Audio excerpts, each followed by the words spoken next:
Assalamualaikum, sahabat Awi Official, di mana saja berada. Seperti yang pernah saya janjikan, saya akan mengumumkan pemenang uang 1 juta rupiah dari kami.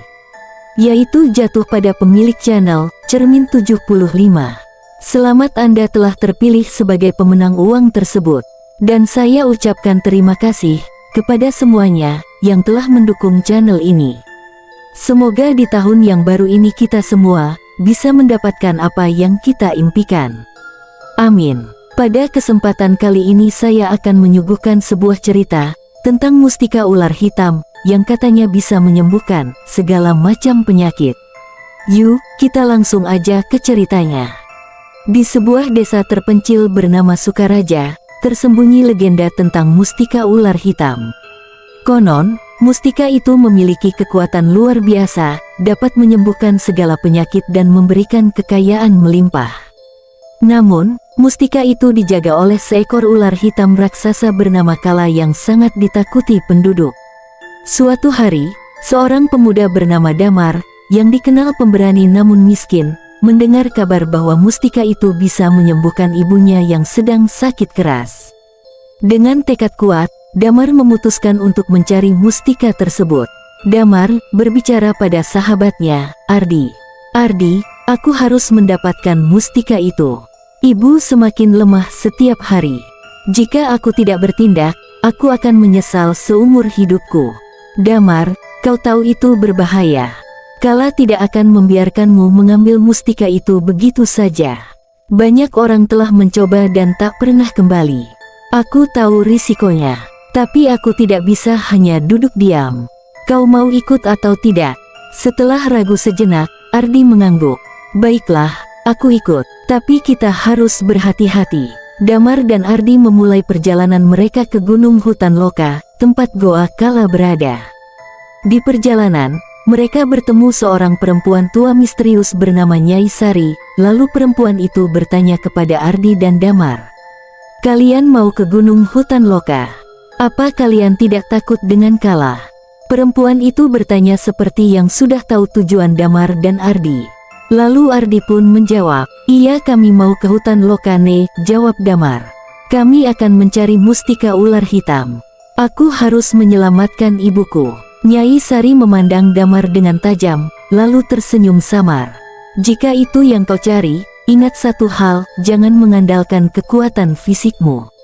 Gunakan hati dan pikiranmu, dan bawalah ini. Lalu perempuan itu, ia memberikan sebuah kantong kecil berisi sebuah serbuk putih. Apabila kalian nanti sudah berhadapan dengan Kala, taburkan ini di depan Kala saat ia mulai menyerang. Lalu setelah menyerahkan serbuk itu ia pun pergi dan menghilang di semak-semak rimbunnya pepohonan. Lalu Damar pun melanjutkan perjalanannya bersama Ardi. Sesampainya di goa, suara desisan yang mengerikan menyambut mereka. Dari kegelapan, muncul Kala dengan tubuhnya yang hitam legam dan mata merah menyala. Kala bersuara dalam bahasa manusia. Manusia, berani sekali kalian masuk ke wilayahku. Apa yang kalian cari? Damar berusaha tetap tenang. Aku datang untuk mustika itu. Ibuku sakit parah, dan aku membutuhkan kekuatan mustika untuk menyelamatkannya. Kala mendesis lebih keras, membuat tanah bergetar. Mustika ini tidak untuk manusia serakah seperti kalian. Pergi, sebelum aku menghancurkan kalian. Ardi, yang gemetar ketakutan, berbisik pada Damar. Kita tidak akan menang melawan dia. Cepat gunakan serbuk dari Nyai Sari. Damar mengambil kantong serbuk putih, dan menaburkannya di depan Kala. Ular itu tiba-tiba berhenti menyerang dan melingkarkan tubuhnya. Mata merahnya berubah lebih tenang. Serbuk ini, aroma Nyai Sari. Jadi kau telah bertemu dengannya. Baiklah, aku akan mendengarkan permintaanmu. Kalau kamu menginginkan mustika itu ada satu ujian yang harus kamu lewati. Kala menatap Damar dalam-dalam, tatapannya begitu tajam, seakan ingin mengorek isi hati Damar. Lalu Kala melanjutkan obrolannya lagi. Jika kau menginginkan mustika ini, kau harus melewati satu ujian. Aku akan menunjukkan masa depanmu. Apakah kau siap? Tanya Kala kepada Damar. Ia ingin memastikan kesungguhan niat Damar. Damar mengangguk, lalu tak lama dari itu, kepala Damar terasa pusing, dan tiba-tiba, ia melihat bayangan dirinya, yang telah kaya raya, karena mustika itu.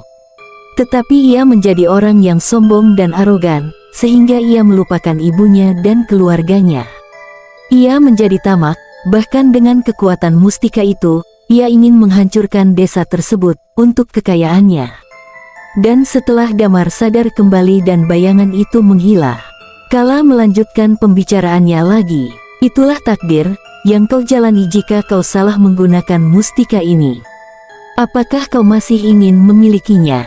Tanya Kala kepada Damar. Damar menunduk, air matanya mengalir di pipinya. Ia merasa sedih sekali, karena dia tak punya niat untuk seperti itu. Ia tak mau melupakan ibunya, karena dia segalanya bagi Damar. Damar adalah seorang pemuda yang sangat sayang kepada ibunya. Lalu Damar pun menjawab pertanyaan Kala. Tidak, jika itu takdir yang harus kujalani, aku lebih baik kehilangan mustika ini, daripada kehilangan hati nuraniku. Dari awal tujuanku ke sini, bukan untuk kekayaan, tapi aku ingin ibuku sembuh dari sakitnya. Bahkan aku rela mengorbankan nyawaku asalkan ibuku sembuh dari sakitnya. Kala tersenyum. Itulah jawaban yang benar. Kau layak memiliki mustika ini. Lalu Kala menyerahkan mustika itu kepada Damar, lalu menghilang ke dalam kegelapan. Damar dan Ardi kembali ke desa dengan selamat. Lalu dengan kekuatan mustika itu, Damar berdoa kepada Allah, meminta kesembuhan untuk ibunya, karena Damar tahu bahwa yang akan menyembuhkan ibunya bukanlah mustika itu. Tapi mustika itu hanyalah sebagai perantara, yang menyembuhkan hanyalah Allah Subhanahu wa Ta'ala.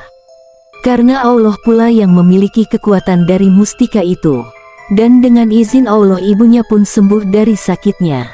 Damar merasa bahagia sekali, ternyata usahanya tidak sia-sia. Damar bukanlah orang yang tamak, walaupun ia tahu mustika itu bisa mendatangkan kekayaan, ia tidak memanfaatkannya untuk mendapatkan kekayaan. Walaupun ia kehidupannya serba kekurangan, malah ia sering membantu warga desa yang kesusahan. Banyak warga desa yang minta tolong untuk kesembuhan penyakitnya, dan Damar pun dengan sukarela membantunya. Tapi Damar selalu menekankan kepada orang-orang yang ditolongnya, bahwa yang menyembuhkan bukan mustika itu, tapi Allah Subhanahu wa Ta'ala. Ibu Damar, dengan suara lemah berkata, "Damar, kau telah melakukan hal yang luar biasa, ibu bangga padamu." Damar tersenyum dan menggenggam tangan ibunya. "Ibu, aku hanya ingin melihat ibu sehat kembali. Itu sudah cukup bagiku," jawab Damar sambil menggenggam tangan ibunya. Legenda mustika ular hitam tetap hidup di desa Sukaraja. Tentang keberanian, kejujuran, dan hati yang tulus, akhirnya mustika hitam bisa dimiliki oleh seorang pemuda warga desa Sukaraja. Kini Damar bisa membantu banyak orang untuk mengatasi berbagai persoalan. Mustika hitam adalah simbol utama untuk mendapatkan ketenangan jiwa. Pasrah kepada Allah, bertawakal, dan berbaik sangka. Itu akan membukakan pintu rizki yang lebih luas bagi kita. Cukup sekian dulu. Wassalamualaikum warahmatullahi wabarakatuh.